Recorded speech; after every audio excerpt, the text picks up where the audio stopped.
Hey guys, how's it going? So today we're gonna finally go over the Colossus Javelin. Once again, we'll be talking about its weapons, abilities, melee, support abilities, which abilities are primer and which are detonators. Thanks again to Fire Dragon for the chart. The video in the background is from the Anthem channel. I'll link every single source in the description below. We'll begin with weapons. So weapons on Colossus are a bit different than every other Javelin. Colossus is the only Javelin sturdy enough to wield heavy weapons. However, it cannot wield any small weapons like SMG or pistols.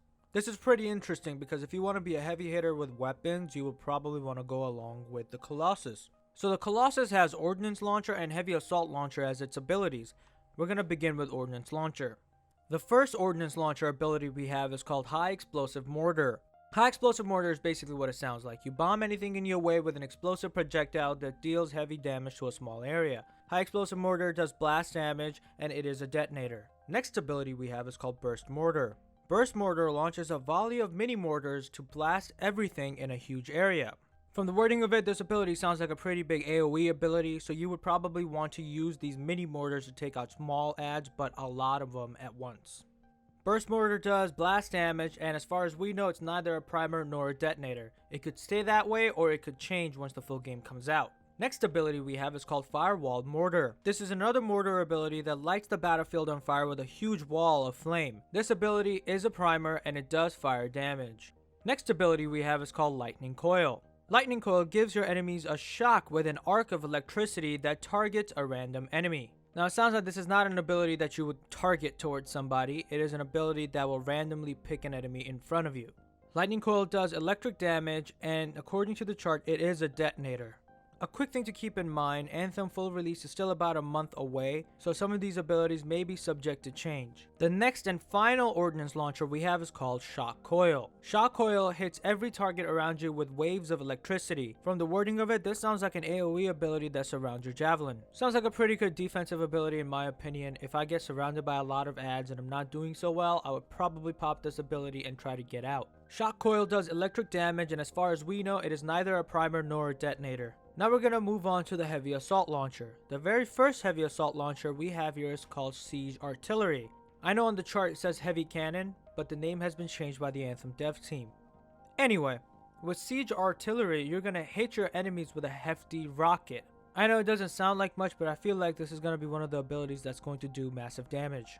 This ability is a detonator and it does blast damage. Moving on to the Flamethrower. Flamethrower is exactly what it sounds like. It is a gun that shoots flame. However, it does a continuous blast of pure fire onto your enemy. Flamethrower is a primer and it does fire damage. Next ability we have is called Flak Cannon.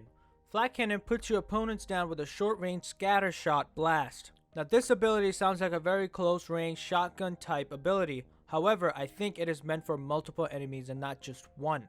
So if you see a bunch of enemies getting close to you, this is probably the ability that you would want to use to clear them out with one full sweep. Flak Cannon does blast damage and as of right now it is neither a primer nor a detonator. Next Heavy Assault Launcher is Railgun. Railgun is a single target ability that hurts the enemy with a destructive kinetic projectile. It is a hard hitting ability so you would probably want to use these on elites or bosses to do massive damage. Railgun is a detonator and once again it does kinetic damage. The final Heavy Assault Launcher ability we have is called Venom Spitter. I know you see Acid Spitter on the chart, but once again the devs changed the name for the ability. Venom Spitter unleashes multiple arcing shots of acid down on your enemies. This sounds like an AoE ability which is actually pretty good because it is also a primer so you can set people up for combos and it does acid damage, which means it weakens the enemy so you could do more damage to them. Now that we have covered all of the abilities, we're going to go over the melee. The melee is called Heavy Smash. It is a detonator and it does kinetic damage. So from the Colossus melee you could do two things. You could either make it a diving smash attack from air and it does AoE damage to enemies, or a hammering melee attack to a single target. The Colossus ultimate ability is called the Siege Cannon. This ability requires you to be a little bit more precise than any other ultimate, mainly because it is a simple point and shoot cannon that deals heavy damage on either bosses or a small group of enemies. Now this ultimate may not be the most flashiest ultimate out there, and I think that's okay. Mainly because of the fact that once you use this ultimate, you're done. You don't have to worry about being stuck in an animation. you could go back to using your weapons and dish out more damage. Another cool thing I learned recently through my friends about ultimate is that once you use your ultimate, you are completely invulnerable to damage for the time being. And this goes for every ultimate and not just Colossus. Now we're gonna go over some of the support abilities. Just like every other Javelin, Colossus has two support abilities: Battle Cry and Shield Pulse. Battle Cry incite enemies to attack you while lowering their elemental and physical resistance. In other words, it is a taunt that aggroes the enemies towards you and also weakens them for you and the rest of your team. So if you want to be a tank, you know exactly which ability to run. Now let's move on to Shield Pulse. Shield Pulse is a very straightforward ability. It gives your friends a damage resistance buff. It's not quite clear how close you have to be to a Colossus to receive a Shield Pulse. However, it is a pretty cool ability, especially if your teammate is about to die and is running. You could pop a Shield Pulse, defend them a little bit, give them a little bit more resistance so they could survive the attack. And with that, we have summed up our Colossus Javelin breakdown video.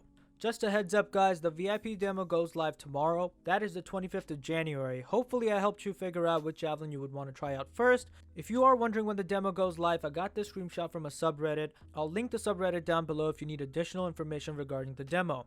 If you have any further questions regarding any Javelin or the demo itself, send them to me down below and I'll answer them to the best of my knowledge. If you found the video informative, a like would be much appreciated. If you want to stick around for more Anthem content, hit that subscribe button.